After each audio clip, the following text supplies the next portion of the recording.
Mm-hmm. So what were your motivations growing up? Heat. Heat. No, Gotcha. no joke. Fucking heat. So I grew up in Pennsylvania, rural Pennsylvania, and an older house, and with just a shitty ass heating system, no insulation, just a cold house, and Wow.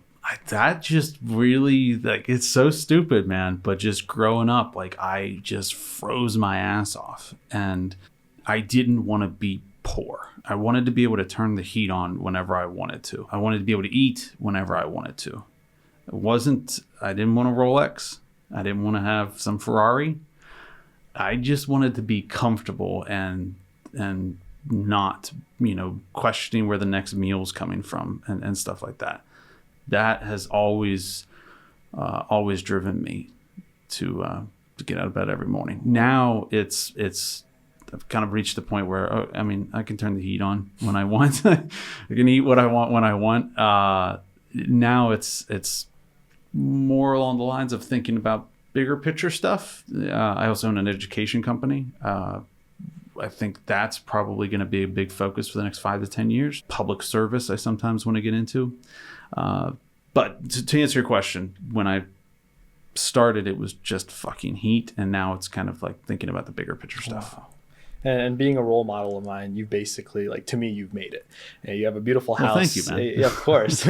You're in a great financial position in my eyes. You get to play hockey at your discretion, et cetera. But I feel that I would be lazy as hell when I reach my goals. Like, if I, like we were talking about on the way here, if I were to achieve that goal of buying myself that BMW, I would feel like, all right, I deserve some lazy time. How do you get yourself motivated? So I would say 2 things. One is obligation. I always look at everything going in my life with gratitude. I'm very thankful for the mistakes I've made, for how far I've come, my health, everything. I'm always grateful for everything.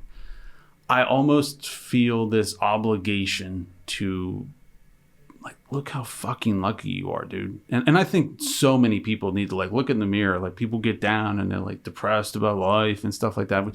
Depression's real by all means. Mm-hmm. But I feel just like this really deep sense of obligation of, like, look how fucking lucky you are, dude. Like, get your ass out of bed and go try to move the world just a little bit forward today. Like, that's all you're ever going to do.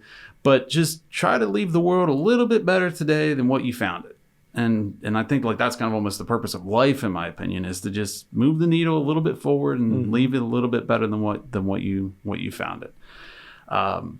So yeah, obligation and just great. It's almost my way of saying thank you to God, to the universe, whatever, for everything I've been given. The second is standards. Real lack of standards, your generation. I think that's a really big shift that happened for me. You were not the best version of yourself that you imagine. You were rather the lowest version of yourself that you will accept. Mm-hmm.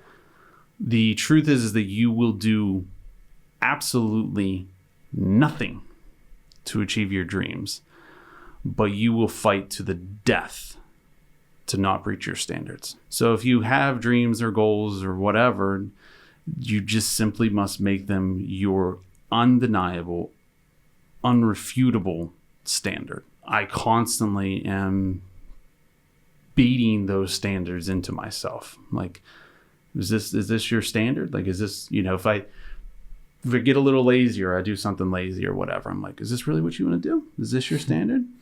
Like, aren't you better than this? So I'm constantly doing that.